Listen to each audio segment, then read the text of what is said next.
Oh, well, welcome everyone to our St. Helens Public Library Board meeting for the month of September. We'll convene and Suzanne, if you could please help me again with the visitors' comments Absolutely. portion. Now is the time for visitor comments. The visitor comment period is an essential part of local government meetings. Each person has 3 minutes to speak. The library board will take all input into consideration. However, in observance of Oregon open meetings laws, this isn't the time for dialogue, but rather a time for us to listen to you. Our board secretary is taking notes of action if needed. Thank you for participating in visitor comments. Who would like to speak? Dan, is there anybody on the that would like to? There are no visitors. Okay. Okay, thank you. With that, we'll move on to approval of minutes. If we have someone who can move to approve the minutes. I have motion to approve. And I'll Deja vu. second that. Thank you, Ellen. Thank you. Okay, and we'll move on to old business. There's a motion to recommend a board candidate. Let's back up. You'll need to call for the vote. Call for a Yeah. vote.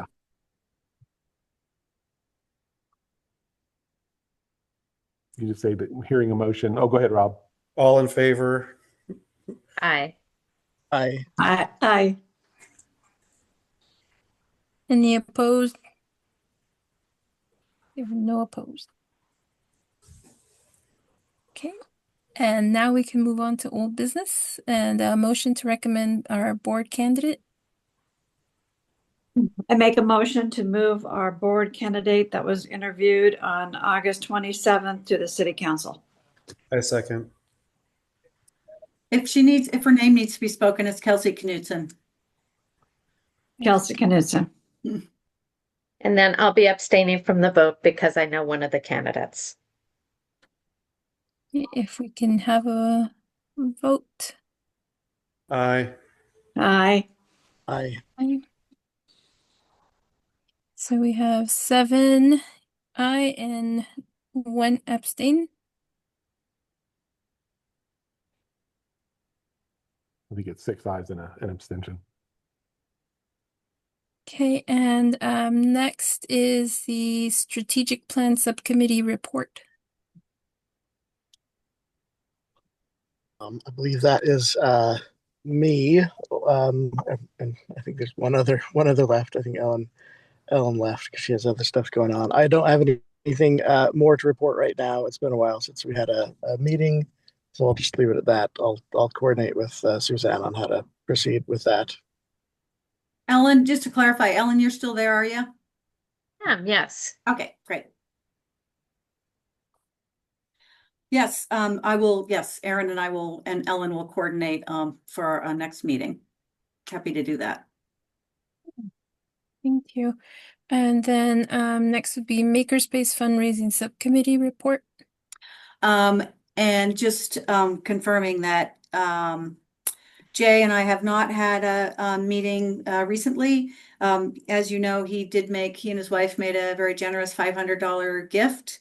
And he was able to bring $1,000 from the Elks also to support Makerspace.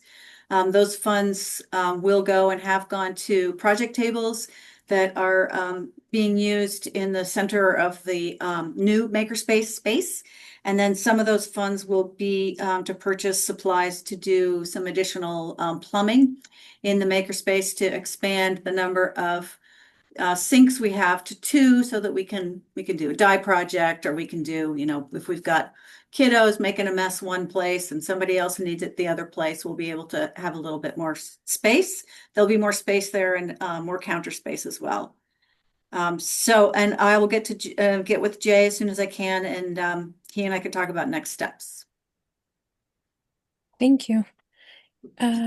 Next on the agenda is new business, which is approval of board terms.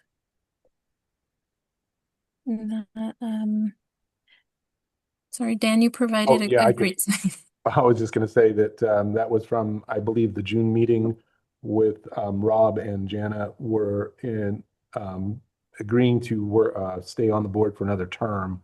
But we didn't get that officially sent as a make a motion and sent as a recommendation to the city council. So we need to make a motion and then vote on that and send it to city council. I'll make the motion to move Jana Mann and Rob Dunn forward for another term on the board. I will second that motion.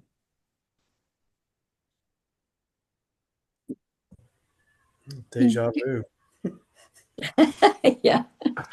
Okay, Fatima, so you just need to say, I'll call for a vote. And if we could have a vote on the motion. Aye. Aye. Aye. I All in favor? No nays? Who would nay us?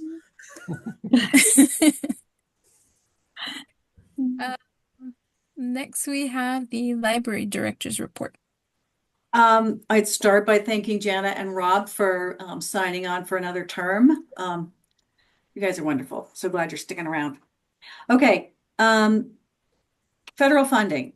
So Institute for Museum and Library Services, their budget, the president's budget proposed a $6 million total, basically to just close out IMLS. The House Appropriations Bill recommends funding nearly level what it currently is, which is 22 million. House Subcommittee for Labor, Health, and Human Services, Education, and Related Agencies subsequently passed and moved that recommendation forward. Currently, the Senate's recommendation, honestly, I don't know if where they are in their process, but anyway, the Senate bill right now aligns with the House bill and $21 million to go to IMLS. If allocated, these funds would be used beginning July of 2026 through the end of the state fiscal year, so June 30th, 2027. That means, just as a refresher, the funds that were promised to and allocated to all of the state libraries from IMLS through this coming June 30th, 2026 have been allocated. Those funds have been received by the state library. That means that they are able to move forward right now with everything, except they are not giving out the competitive grants that they had selected. They're not going to be giving those out because they're wanting to make sure that there's some contingency funds there in case something changes with the funding. Not on the federal level, it couldn't, but the state level, as you probably know, state is in a difficult financial position as well. And right now we have the funds promised that were in the governor's budget. The state librarian has asked for some additional funds.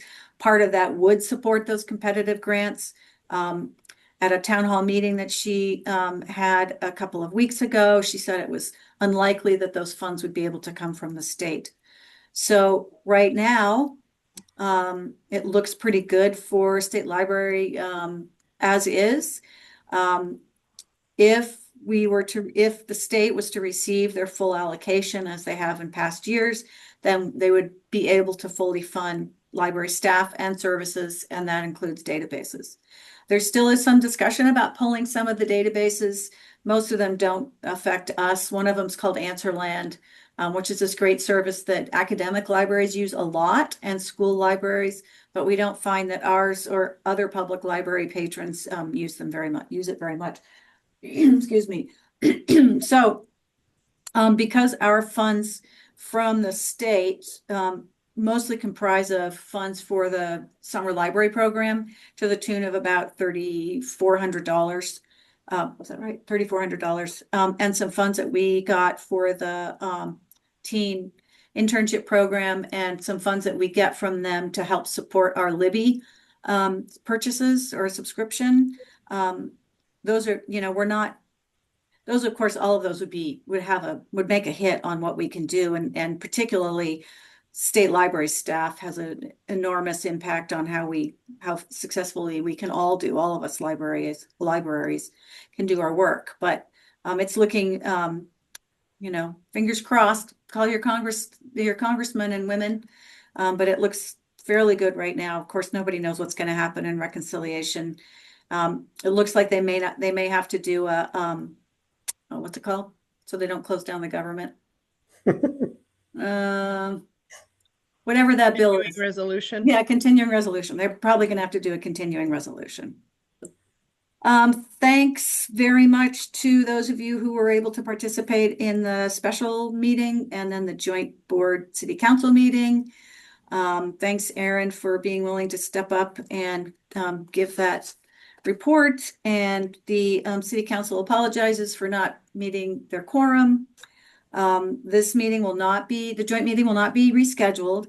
The next one is February 25th, 2026. So put that on your calendars. Excuse me. Summer Library Challenge is over. We had we had about 20% more minutes read in adults and about the same number of people that registered.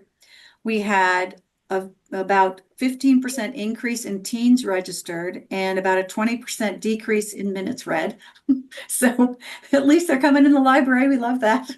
And they're hanging out. And then kiddos was a 20% increase across the board. So, all of our numbers continue to climb. And that's a good example of it. We had lots of great feedback about our special programs. The final party with the lawn games was super popular. We did a lot this year. We had 8 adult programs, 8 kiddo programs, and then some additional programs. And I think that stretched us pretty thin, but we got a lot. We were able to do it because we have an amazing team. And we'll be taking a look at next year how we can refine that, whether we'll continue to do that many programs. It'll depend, of course, on staffing and funding and all that kind of stuff. But overall, it was a great summer, and 40% more people through the door. In addition to all of that, we were busy. Phoenix, speaking of our teen intern, they were just such a delight to work with. They came in, there were two things that they needed to accomplish. One was to help establish the teen advisory board, and the other was to support staff, to help with summer programs. And oh my gosh, they jumped in with both feet. Not only were they eager and quick to pick up things and take on things, they were really great at kind of looking at what was happening in the makerspace and making suggestions about, how to decorate was one of the things that they were really interested in. And they helped with the teens that came in, and they spent some time at the front desk helping just with prize wheel and other kinds of things. And then they did a really beautiful job of putting together the plan for the teen advisory board. So they are going to it's a really interesting hybrid. So there's 3 things that they want to do. And 2 of them are pretty typical of public library teen advisory boards. Those are doing outreach in the community and doing projects for the library. But the thing that Phoenix really, really was passionate about, and they are, by the way, going to take on leadership for the TAB as well as a volunteer, at least for the next, they're very excited about participating. But their idea was that the teens kind of mentor each other and rotate roles so that everybody has an opportunity to lead the group. Everybody has an opportunity to help organize events or projects. Everybody has an opportunity to the extent that they want to take on all of these different roles. And so we're really excited about that. And the project that they're talking about outreach to other teens to get people involved in the TAB, of course. Phoenix had some plans that they're implementing to talk to the club teacher sponsors and reaching out to different teens in their classes.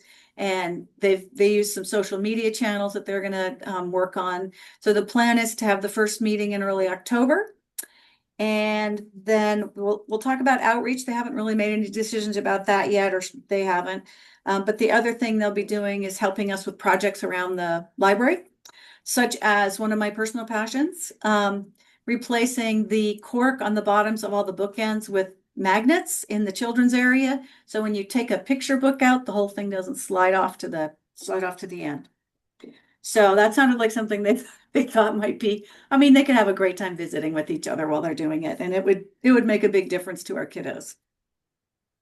So yeah, Phoenix was such a delight and just such a help. We're hoping that that the state library funds will be there next year for this internship program, because we absolutely will participate again if we can. It was really a boon to the library. And I think to them too. I think they really grew a lot and learned a lot. And that, of course, was part of the deal, was to give them the opportunity to see what a library, how a library works, and figure out about this leadership. And they did a great presentation to staff about the teen advisory board, and they got some great experience with us too. So that was pretty neat. Still working on, Brenda's continuing to try to reach out to Grand Ronde to be sure that they don't have any hesitation about the renaming of the local history room. It's been quite a challenge. So if anybody has any contacts in that community, I would love to, or she would love to know who those are. We might just not be reaching out to the right person. So, but that's still on the list of of to-dos. Of course, we're getting ready for the genealogy conference, which is next week on the 20th already.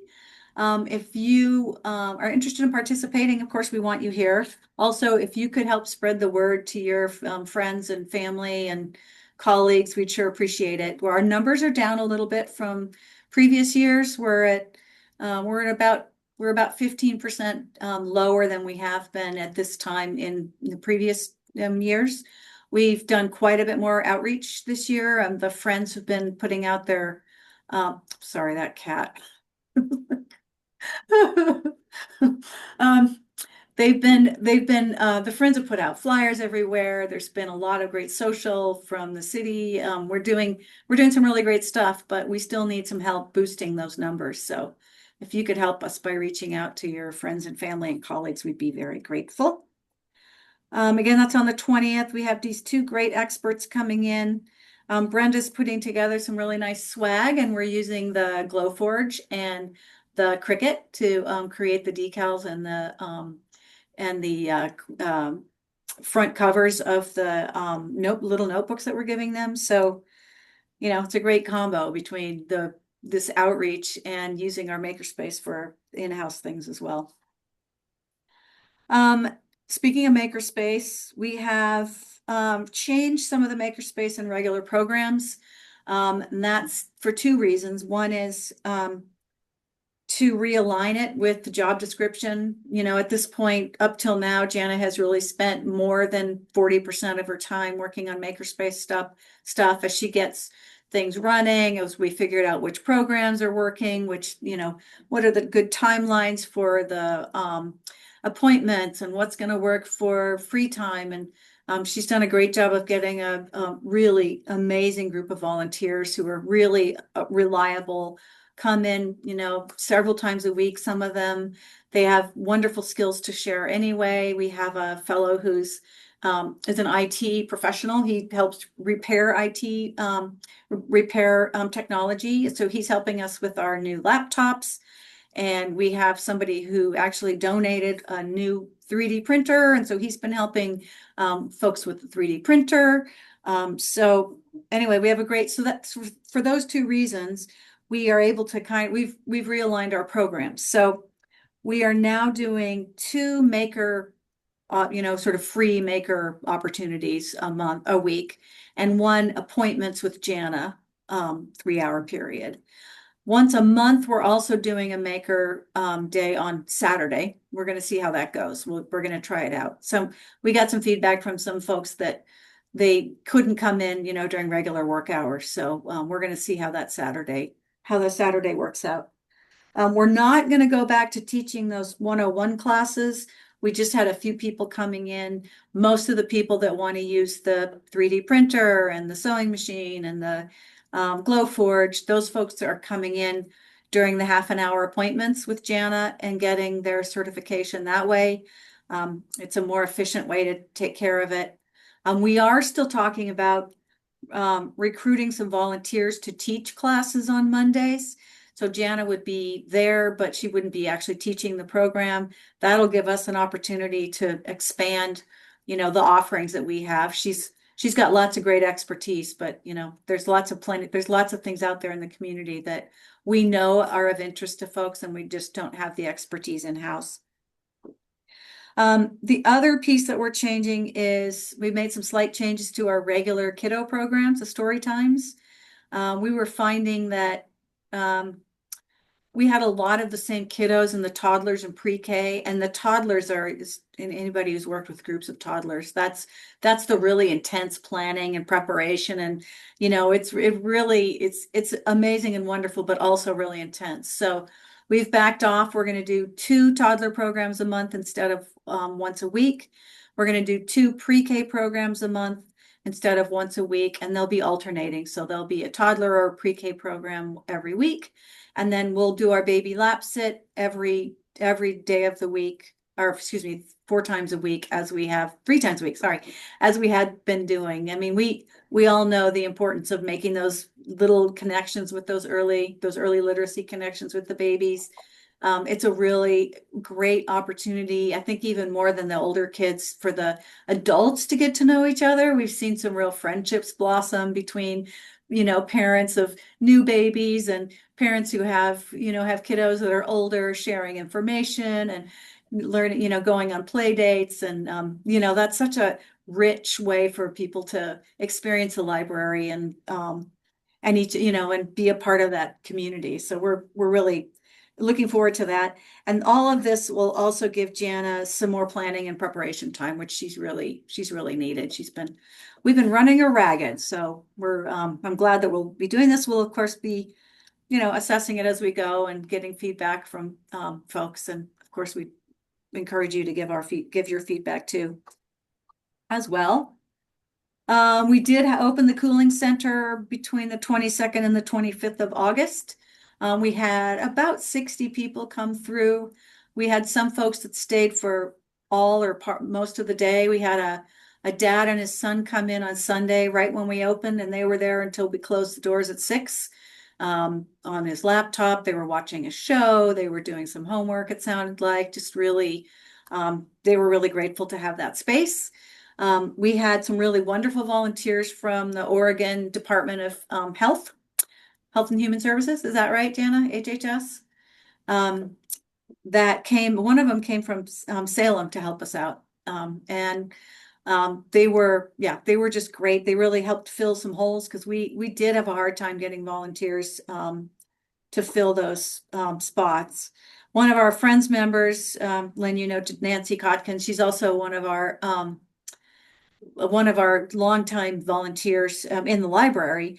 She came for several shifts, and most of the rest of it was city staff.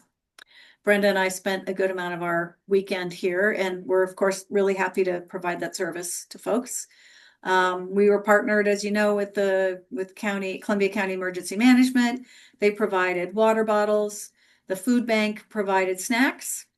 We threw out some puzzles. CCMH came and got us some of their printed materials.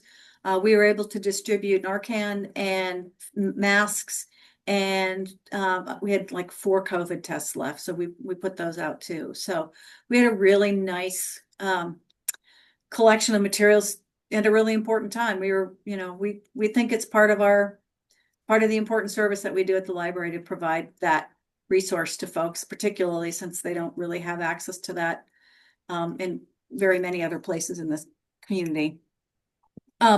We do have CNC Writer, or CC Writer we finally did get them connected.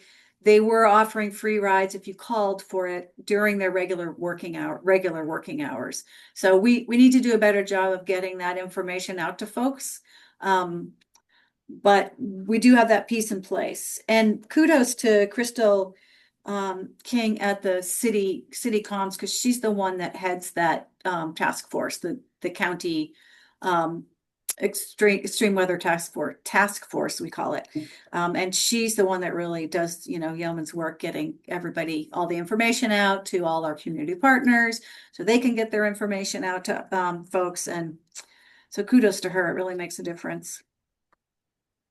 We continue with our translations. Thank you, Fatima, for helping Karina.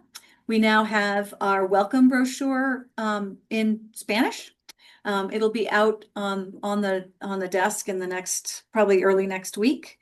Karina is continuing with other materials that we use for folks that are new to the library. One of the lists you've probably seen is what you need to get a library card. So she's translating that one. We have little half sheets for the different kinds of passport programs. Excuse me. Including and then also our limited 3 cards. So she's translating those into Spanish right now. Those will be coming up. It's she's doing that as well as working at the desk, and we keep her busy there, or our patrons keep her busy. So she's moving really nicely forward on that. And we are seeing community members really, happy to see that. And I think we're also seeing an uptick in folks that are coming in to get help and who are speaking Spanish, maybe not such a strong English, and are looking for that help. And Karina has been a really wonderful. She's the one. Her smiling face, and she knows the language. It's one of her original languages, and she's been really helping with that. And so we're getting lots of good feedback about that. One other thing I wanted to share, I just wanted to talk about partnerships a little bit. We have a few things coming up. The state is doing a drug take back program in early October, and they will be coming to the library. They'll be in the hallway, I think on October 8th. We don't have that nailed down yet. Police department will also be here. I was able to share with our new police chief that we have the Sharps containers in all of our restrooms, and he was very happy to hear that we're doing that. Anyway, they'll be partnering with us and with the police department to do this drug take back program. They say that it's been really well received in other parts of the state, so they're looking forward to being here. Halloween is coming up. We'll be participating in the trunk or treat again. We think it's going to be on the 26th, but they haven't nailed down their date yet. We'll also be participating in the Kiwanis Children's Fair, which is that Saturday. I think it's the 25th, whatever that Saturday is. We'll be participating in that. We'll probably partner with Dolly Parton and with the city rec department at a table so that we can all share our information, and that'll give Jana a little bit of a break too, because that trunk or treat is, it's another big piece for her. And I think, Lynn, you might agree that really went well last year with the Kiwanis partnering. Yeah. We will again be partnering with the Elks for their warm welcome to the library. I think it's going to be on the 1st of November. We're still nailing that down. That's their national program where they give coats and mittens and hats to kiddos that are Head Start kiddos. And so they have their teachers come, the director comes, they invite all the kids and their families. It's really joyous. They fill the Armstrong room and almost all of the hallway with little mittens and hats and coats, and the kids get to pick out whatever they want, and really it's lovely. And so it's called Warm Welcome to the Library. They do it in libraries so that they can also connect people with public library offerings. In the past, we've done some sort of rolling story times. Sounds like maybe they want to take a little bit different approach this year so that we get more applications and cards into people's hands. So I'm not sure how that's going to look yet, but it's a great program. It's really wonderful that we can do that with them. Tom Myers, if you're a birder, you might be excited to know that he's a local, he lives in Scappoose. He's a third grade teacher, and he's a passionate birder, has a really devoted, large following regionally and even nationally. He just published a book, Workman Press just published a book called PNW Books, Birds for Kids. He's going to come and speak at the library on the 8th of November. We are so excited. I think I've been trying to talk him into doing a program with the kids to draw birds, because that's something he does with his third grade class. Either way, he'll be doing some kind of program with us. And I feel really fortunate that we were able to grab him, because he's out and he's going to start doing a book tour here pretty soon. COVID tests, we have no more. The state or the county is not going to be receiving any more in the foreseeable future. Doesn't sound like that program is going to continue. We do have lots of people asking for COVID tests. As you all know, things are rising. Numbers are rising. COVID numbers are rising. It's also apparently very difficult to get a vaccine in Oregon, waiting for the FDA's vaccine committee to make some decisions before the federal government provides guidelines, I guess. And of course, the other piece is which insurance companies are going to cover them.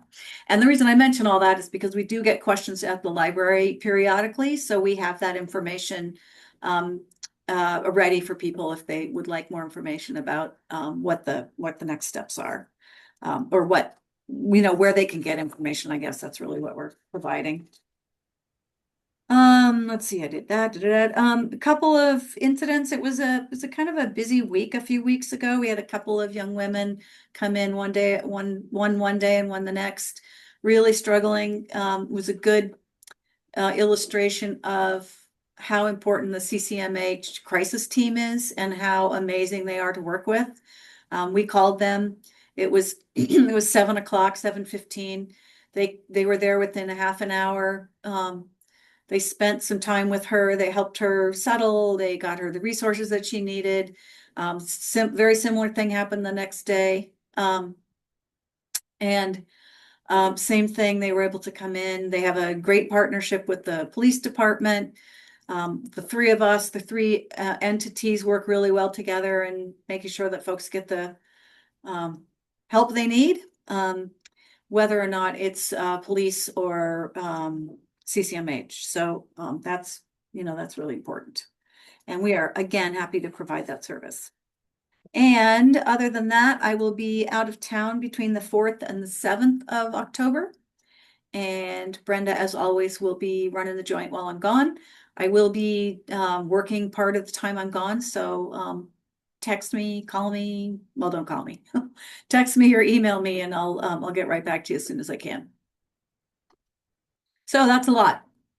Anybody have any questions?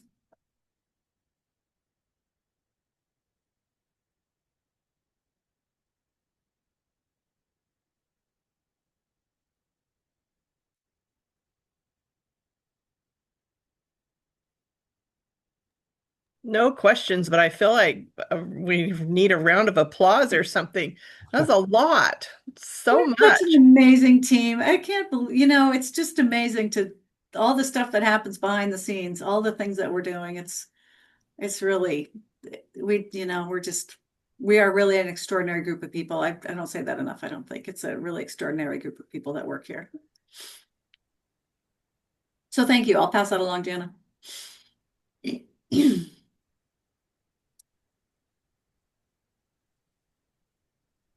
Okay, I'm all done, Fatima. Okay, well, thank you so much. And I was just there today and saw Karina buzzing around in action, so she's absolutely doing a phenomenal job. Thank you. Next on the agenda, we have the council liaison report. I don't believe we have someone from the council here. Nope. We do So not. we'll move forward with any other business.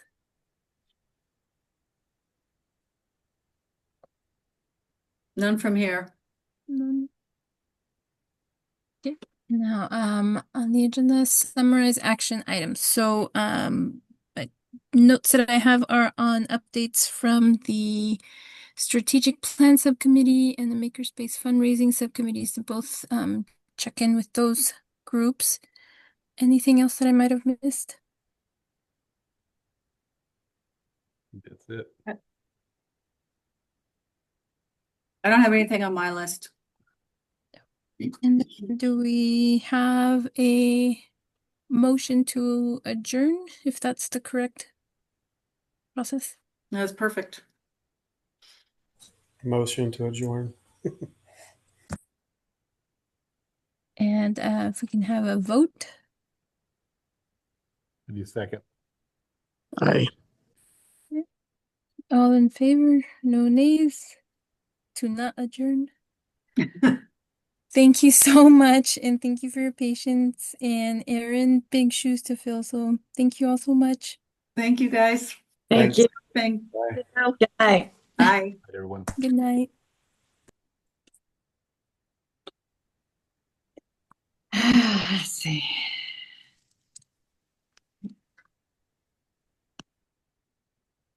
All right. I'll be right there.